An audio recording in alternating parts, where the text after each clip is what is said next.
The laugh cut sharper than I expected. It wasn't just hers.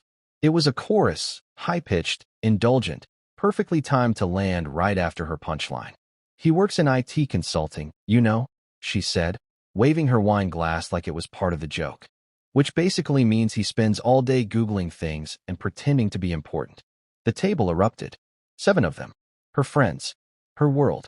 I knew their names, Brianna, Jules, Vanessa, Greg, but in that moment, they were just shadows clapping for the star of the show.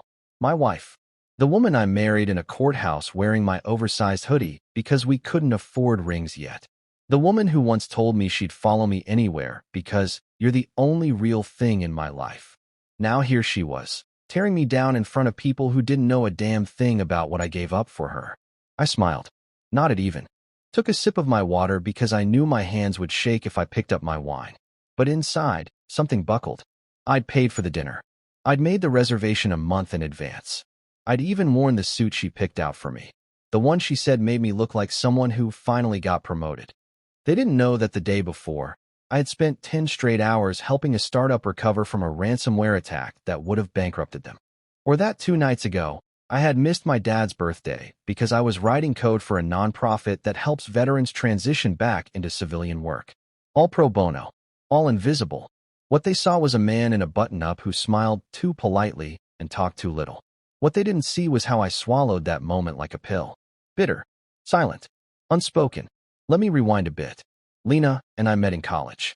She was an art major with clay-stained fingers and eyes that never seemed to settle on one thing for long. I was the guy who fixed printers in the library for extra cash and left sticky notes on her coffee cup just to make her laugh. Our worlds shouldn't have collided, but they did. Hard. She said I was her calm, her constant, the one person who didn't expect her to perform or dazzle. I thought that was love. I thought she meant it. We got married 5 years ago. I had just landed my first real job, and she had just gotten a fellowship at a gallery. We lived off boxed mac and cheese and hope. She sold 3 paintings that year. I remember the exact amount, $460 total. We celebrated like we'd won the lottery. Then life happened. Her art slowed. My work grew. I moved from analyst to lead consultant, then to independent contracts. Lena tried freelancing, then photography, then lifestyle blogging. I never once made her feel small for chasing what she loved. I supported her every pivot. I built her website, ran her ads, even edited her first blog post at 2 a.m. after a 12-hour shift. But somewhere along the way, I became the guy who just does tech stuff. The dependable one. The easy one to mock. That night, at the restaurant, she kept going. Each story was like a carefully wrapped grenade. Remember when we went to Napa and he spent half the trip on his laptop, fixing some database thing? We called it a workcation. He worked, we vacationed. More laughter. Even the waiter chuckled. My ears rang. I felt my jaw lock. But I didn't interrupt. I didn't protest. Because something inside me said, let her talk. Let them all talk. Across the table, Greg leaned in. So, man, he asked, grinning. You ever get bored? I mean, IT consulting sounds like watching paint dry on a monitor. I could feel Lena watching me then, not with affection, but with anticipation, like she was daring me to play along. I looked at the waiter. He was maybe 22, hair slicked back, nervous as hell. He had brought us water twice, filled our wine without being asked, and remembered that Lena was allergic to pine nuts. Excuse me, I said, lifting a finger. Can I ask you something? The waiter paused. Sure, sir. I pulled out my wallet, took out 10 crisp $100 bills, folded them once, placed them neatly into the check sleeve. Thanks for a great meeting, I said loud enough for everyone to hear. Your insight on those contract transitions was spot on. I think we're good to move forward with the full onboarding next month. The table fell silent. The room did too, a little. The waiter blinked, confused. I nodded slowly, with a smile. Really sharp guy, this one. Honestly, I've sat with CEOs who couldn't track strategy like he did. He caught on then, bless him. Thank you, sir. Happy to help. I handed him the check holder with the tip inside. Don't spend it all in one place. Lena's jaw tightened. Jules tried to laugh, but it came out like a cough. Greg looked like he wanted to crawl under the table. No one said a word after that. No one looked at me. And Lena? She didn't speak on the way home. She didn't even turn on the radio. We drove home with only the hum of tires on pavement and the faint tap of her fingernail against the steering wheel, an old nervous habit I hadn't seen in years. The air between us was thick, not with anger exactly, but something denser. Embarrassment? Guilt? Or maybe the sinking realization that the mask she'd worn for years had finally slipped. When we pulled into the driveway, she didn't get out right away. Just stared through the windshield like the garage door was hiding some unspoken truth she wasn't ready to confront. "You humiliated me," she said finally. I turned to her, not surprised. "Did I?" She met my eyes then, and for the first time in a long while, she didn't look away. "That stunt with the waiter? What the hell was that?" I wanted to laugh, not out of cruelty, but because of how absurd it all was. "You mean thanking someone for a productive meeting and tipping them what they're worth?" "It was a dinner with my friends, not a corporate retreat." "No," I said. "It was a roast. And I was the punchline." She exhaled hard. "It was just a joke." "No," I said again, this time slower. "It was a pattern." Lena didn't argue. She got out of the car, walked inside, and didn't wait for me. I sat there a few minutes longer, watching the shadows move across the dashboard, trying to remember the last time she'd laughed with me, not at me. That night, she slept on her side, facing the wall. I lay awake, staring at the ceiling, remembering another silence, one from years ago. It was after she'd lost her first art grant. She was curled on the couch, crying into a pillow, convinced she was a fraud. "I'm nothing," she'd whispered. "I have no backup plan, no structure, just chaos." I didn't say a word then either, just held her. Stayed up all night researching new fellowships and opportunities. She never knew that the anonymous donor who funded her next exhibit was me. Back then, her chaos felt beautiful, untamed, honest. Now, it just felt careless. Over the next few days, the air between us never quite cleared. We went about our routines like strangers on parallel tracks, polite, distant, waiting for the next crossing. 3 nights later, I overheard her on the phone with Jules. "No, he hasn't said anything since." "Yeah, the whole waiter thing. I don't know, he's just being weirdly dramatic. Like, who tips someone $1,000 just to make a point?" A pause. "No, it's not like I don't respect his work. I don't know, sometimes I forget he's not one of us." Not one of us. That line stuck like a thorn. Us. Who the hell was us? The dinner party crowd? The ones who measured worth in Instagram aesthetics and wine pairings? I wasn't trying to be one of them. I never had. I just wanted to be enough for her. But somewhere along the line, I became someone she tolerated, not admired. A dependable background character in the movie of her life. I didn't confront her that night, or the next. Instead, I started pulling pieces together. Quietly, thoughtfully, not to hurt her, at least, not intentionally, but because something inside me had shifted. Maybe it was pride. Maybe it was the realization that no matter how hard I tried to build a world around her, she had already moved into someone else's. I started packing the attic. Old college boxes, wedding photo albums, art supplies she hadn't touched in years. Every item told a story. Most of them didn't have happy endings. I found the first drafts of her artist statement tucked in a dusty folder.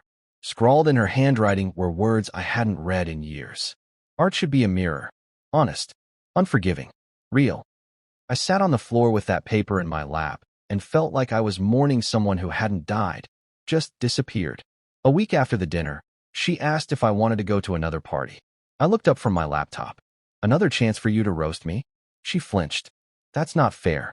Neither was what you said in front of your friends." She crossed her arms. "You're seriously still upset about that?" "No," I said. "I'm not upset. I'm awake." That threw her. Awake to what? I closed my laptop slowly, met her eyes. "To the fact that I've spent years being your safety net while you played trapeze artist. And now that I'm standing up and asking to be treated with dignity, you act like I'm the one throwing the show off balance." She didn't respond. So I kept going. "I built you a platform. Every pivot, every project, every dead-end idea. You had the freedom to try because I made sure the lights stayed on. And you used that platform to make me the joke." She looked away. "I never asked you to do all that." "I know," I said quietly. "But I thought that's what love was." And there it was. The truth neither of us wanted to admit. She had outgrown the version of me that used to fit inside her story. Or maybe she just replaced it. That night, she didn't come to bed. I heard the soft click of the guest room door closing. I sat alone in the dark, heart not racing, not angry, just still. I realized something then. You don't always leave a person when they betray you. Sometimes, you leave when you realize they stopped seeing you. When their eyes glaze over your efforts like wallpaper. When your wins are shrugged off, your failures turned into jokes. It wasn't the dinner. It was 1,000 small dinners before it. 1,000 little cuts. 1,000 laughs that didn't include me. 2 weeks after the dinner, Lena posted a photo on Instagram. One of those black and white shots with half her face in shadow. The caption read, "Rebuilding. Resetting. Remember who you are." No mention of me. No trace of we. Just her, the protagonist, mid-redemption arc. That was the moment I knew. Not suspected. Knew. She had already written me out of her story. I didn't cry. I didn't rage. I just stood up from the couch, walked into the guest room where I'd been sleeping for days, and started folding my clothes. No dramatic playlist. No suitcase thrown open montage. Just methodical quiet. The kind that fills the space when grief has turned into clarity. I left her a note on the kitchen counter. "Lena, you once told me I was your calm in the chaos. But I've realized I've become something else to you now. Wallpaper. Quiet. Faded. Decorative. You stopped laughing with me and started laughing at me. That's a shift I can't ignore. I'm not angry. I'm not bitter. But I won't keep standing in a room that goes quiet only when I speak. Take care of yourself. Really. M." I didn't wait for her to come home. I stayed with my brother for a while. His kids drew me pictures. His wife made me pancakes. They didn't ask questions. Just let me be. In the mornings, I walked their golden retriever through a sleepy suburb that smelled like leaves and wet pavement. Peaceful. Boring maybe, but real. About a month later, Jules texted me. Just a single line. "She finally told us you left." Not why, not how, just you left. As if I was the one who broke something. But by then, I wasn't surprised. People like Lena rarely admit the part they played. They rewrite the story with themselves as misunderstood. The brave ones who kept dancing while the boring partner stopped clapping.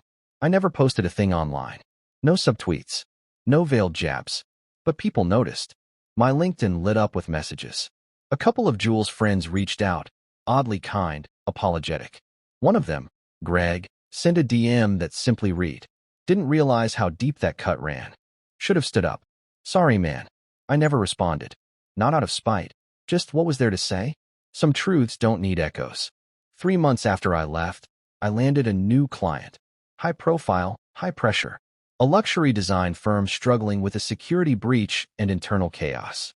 I flew in, fixed the problem, and ended up staying longer than expected. On my last day, the head of the firm took me out to dinner. Just the two of us. She was sharp, direct, the kind of woman who didn't waste time on small talk. As we wrapped up dessert, she looked at me and said, "You don't say much about your personal life." I smiled, sipped my coffee. Not much to say these days. She paused, watching me. "You seem like someone who's had to start over. Am I wrong?" That caught me off guard. But I nodded.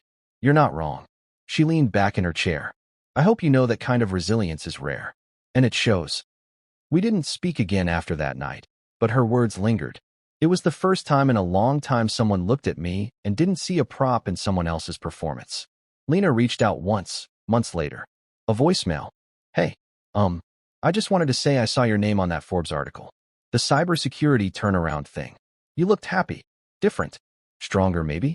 Anyway, I hope you're doing okay. I'm sorry. For what it's worth." I didn't call back. Not because I hated her, but because I didn't need anything from her anymore. Not validation. Not closure. I already had both. People ask me what finally made me leave. They expect me to say it was the jokes, the mockery, the tip to the waiter. But it wasn't any of those. It was the way she looked at me when I stopped playing along. Like I had broken character. Like the man she married had suddenly become someone unfamiliar just because he decided to speak up. That's what stung. Not the laughter, but the silence that came after it. The kind that says, you weren't supposed to stand up for yourself. You were just supposed to take it. I've learned something since then. Some relationships don't end with betrayal. They end with erosion. Small comments. Missed moments. A growing gap between who you are and who they see. And if you're not careful, you start shrinking to fit their version of you. Until one day, you remember who you were before they started laughing. And that memory is enough to get you to pack your bags. Not out of anger, but out of love for yourself. I still think about that waiter sometimes. I wonder if he ever told anyone what happened that night. If he kept the money. If he remembered the man who smiled and called it a meeting while everyone else fell silent. If he does, I hope he remembers this. It wasn't about the money. It was about being seen, even if just for a moment, by a stranger, as someone who mattered.